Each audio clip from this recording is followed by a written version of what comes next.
Coucou! Voilà la deuxième partie du pouring art avec une deuxième technique. Donc maintenant, c'est parti. Donc pour les couleurs, je me suis pas trop foulée, j'ai repris les mêmes que celles de la première technique. Donc déjà, ce qu'il faut savoir comme base, il faut de l'acrylique obligatoirement. Il faut des pots, de quoi touiller, bien sûr de l'acrylique, un support et de quoi protéger votre table.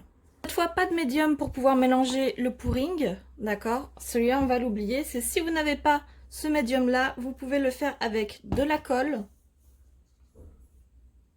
et de l'eau. Alors la colle, moi j'utilise la vinyle école et je vais vous montrer comment faire avec cette colle-là. Donc je vais prendre, hop, voilà, j'ai déjà de la couleur à l'intérieur. Je vais mettre à peu près un tiers d'eau pour fluidifier, que je mélange. Et je vais mettre un tiers de colle.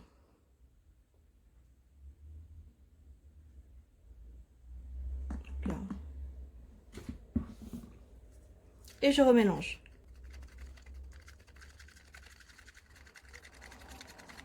Vous voyez, la consistance, la peinture est assez liquide. Donc je fais ça pour toutes les autres parties.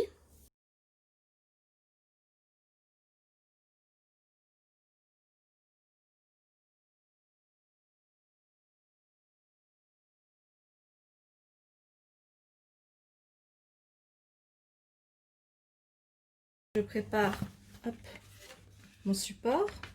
Et comme pour la première fois, je recadre. Comme pour la première fois, je vais tout mettre, toutes les couleurs au fur et à mesure dans le pot.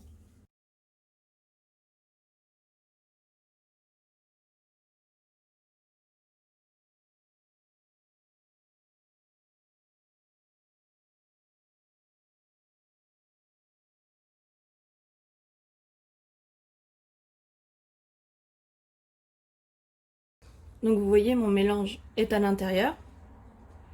Pareil que la première fois, la technique du one pot. Donc j'ai plus qu'à retourner. Je vais le placer sur mon piédestal. Hop.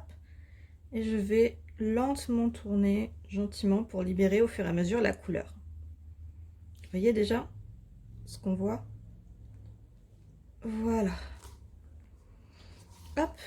Donc je vais chercher ce que je vais garder.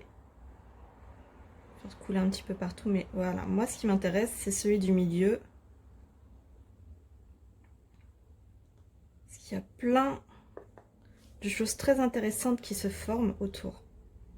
Vous voyez, ces parties-là sont celles qui m'intéressent. Donc, hop, comme pour la première fois, je mets un petit peu de peinture autour pour que ça puisse sécher correctement. Et comme ça a l'air encore de vraiment pouvoir s'étirer, je vais étirer au fur et à mesure vraiment l'endroit qui, moi, me plaît le plus.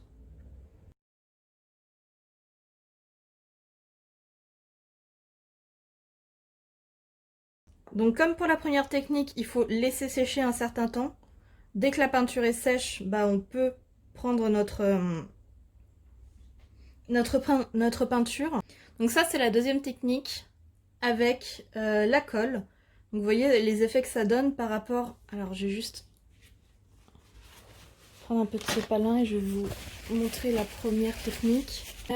Ça, c'est la première technique avec le médium. Et ça, du coup, la deuxième technique avec la colle. Voilà, la prochaine fois, on va voir ce que ça donne avec l'huile de silicone. Et puis en attendant, moi, je vous dis à la prochaine. Salut!